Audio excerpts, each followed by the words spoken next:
दोस्तों, आज की मेरी कहानी है सौतेली। सतीश सुनो ना, नैना ने बहुत ही प्यार से पुकारा।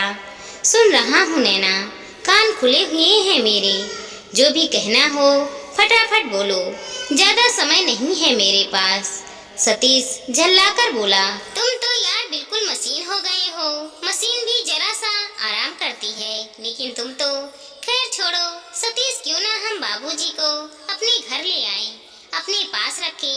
सतीश ने पलटकर नैना को आश्चर्य से नम आंखों से देखा और बोला, नैना, आज 7 साल बाद तुम्हें मेरे बाबूजी कैसे याद आ गए?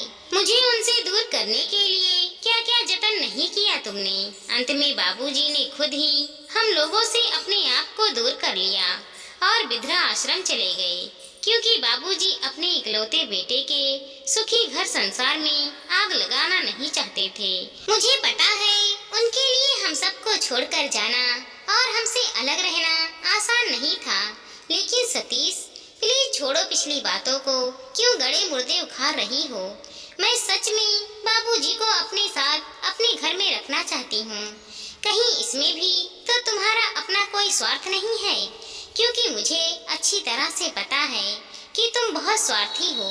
बिना मतलब के तुम मेरे बारे में भी नहीं सोचती।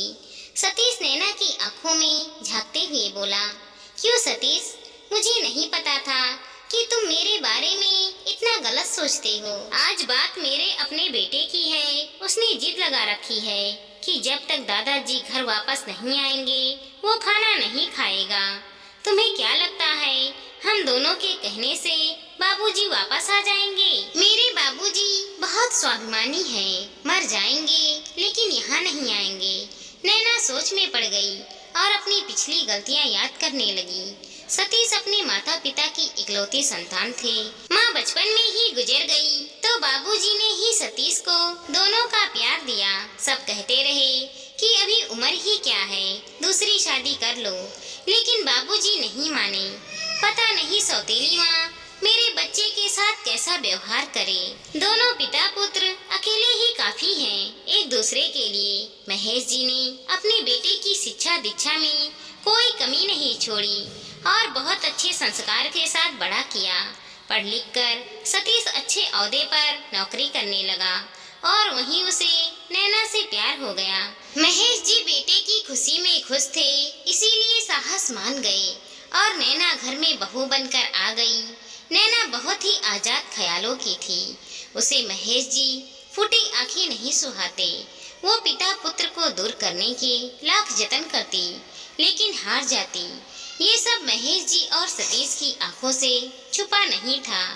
एक दिन बिना कुछ कहे एक चिट्ठी छोड़कर महेश जी घर छोड़कर चले गए। सतीश, तुम परेशान मत होना, मुझे ढूंढना भी मत। मैं अपने दोस्तों के साथ ऋषिकेश के स्वर्गीय आश्रम में जा रहा हूँ, वहीं रहूँगा।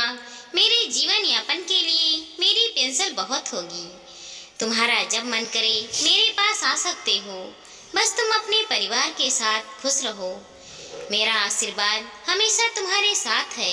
उन्हीं घर से गए 7 साल हो गए। इस बीच सतीश और नैना एक 6 वर्षीय बेटे राहुल के माता पिता भी बन गए। आज नैना ने अपने ससुर महेश जी को ऐसे ही लाने की बात नहीं की, बल्कि नैना को उसके बेटे राहुल ने याद दिलाया। स्कूल से आने के बाद राहुल ने बताया कि उसके स्कूल में ग्रैंड पेरेंट्स डे मनाया जा रहा है और सबको अपने ग्रैंड पेरेंट्स के साथ आना है। मैम ने बोला कि स्पेशल गिफ्ट मिलेगा। काश मेरे भी ग्रैंड पेरेंट्स होते। फिर वो अपने दादाजी के बारे में पूछने लगा। पहले नैना ने बहुत बहाने बोले, लेकिन राहुल की जिद के आगे उसकी एक न चली और उसे बताना पड़ा कि उसके दादाजी हैं और उससे अलग रहते हैं। तब से राहुल ने खाना पीना छोड़कर रखा है और जिद पकड़ ली है कि जब तक उसके दादाजी नहीं आएंगे वो कुछ नहीं खाएगा और ना ही कुछ पिएगा। सतीश, प्लीज, राहुल के लिए बाबूजी को आना ही होगा, वरना हमारा बच्चा कहीं बीमार ना पड़ जाए। और फिर नैना सतीश को राहुल की जिद के बारे में बताती है। नैना, अपने बच्चे के लिए मैं अपने बाबूजी के आत्मसम्मान के साथ समझौता नहीं कर सकता। उनका अपमान मैं कतई बर्दाश्त नहीं करूँगा। इसीलिए उनका दूर रहना सह लिया था। और आज तुम भी सुन लो, मेरे बाबूजी किसी विद्या आश्रम में नहीं बल्कि इसी शहर में हैं और मैं उनसे रोज मिलता हूँ। मैं इतना नाकारा और स्वार्थी नहीं हूँ जो अपने सुख के लिए अपने जन्मदाता को भूल जाऊं। मैं तो उसी दिन बाबूजी को वापस ले आया था और वो मेरे ऑफिस के पास एक घर में रह रहे हैं। अपने स्वार्थ में मैं अंधी हो गई थी सतीश। जान गई हूँ मैं अपनी संतान से दूर रहना हर माता पिता के लिए कितना मुश्किल होता है। भगवान ना करे कल को हमारे बेटे ने हमारे साथ ऐसा किया तो मैं तो मर ही जाऊंगी। सतीश, वैसे भी बहुत देर हो गई है, अब और देर नहीं करूंगी।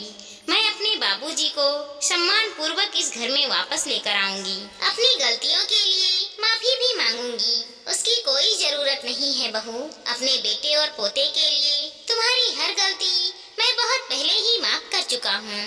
अब मैं भी कहीं नहीं जाऊंगा। आखिर अपने पोते को बड़ा होते देखना दुनिया का सबसे बड़ा सुख होता है। दादाजी, अब मैं रोज आपके पास सोऊंगा। बिल्कुल मेरे शेर। बाबूजी, अपने बेटे को तो भूल ही गए आप।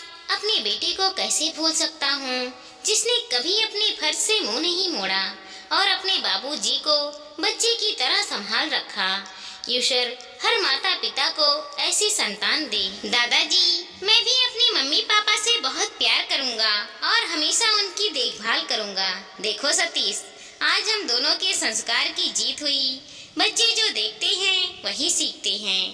बिल्कुल सही कह रहे हैं बाबूजी। नैना सतीश और राहुल महेश जी के गले से लगते हुए बोले, आज एक पिता के संस्कार की जीत हुई। बेटा तो पहले से ही अपने पिता के सम्मान नतमस्तक था। अब बहू भी अपनी गलतियों का पश्चाताप करके ससुर जी को सम्मान सहित घर वापस ले आई। उसे पता चल गया था आने वाली कल में उसके साथ भी वही होगा, क्योंकि बच्चे तो जो देखते हैं वही सीखते हैं। दोस्तों, माता पिता के संस्कार से ही बच्चों को संस्कार मिलता है। बच्चे देखकर ही तो सीखते हैं और बड़े होते हैं। उनके बड़प्पन में अगर बड़ों का हाथ मिले तो संस्कारी बन जाते हैं। अच्छे रास्ते पर चलना, अच्छे काम करना, हमेशा उन्हें समझाते रहना, तभी बच्चे अच्छे रास्ते पर चल पाते हैं। वरना आगे चलकर अपने माता पिता को भूलकर गलत रास्ते को अपना लेते हैं। बच्चे हमेशा देखकर ही तो सीखते हैं। इसीलिए बच्चों के सामने हमेशा अच्छा करना ही सिखाओ, उनको बुरा मत सिखाओ, नहीं तो बच्चे आगे चलकर बिगड़ जाएंगे और हाथ से निकल जाएंगे।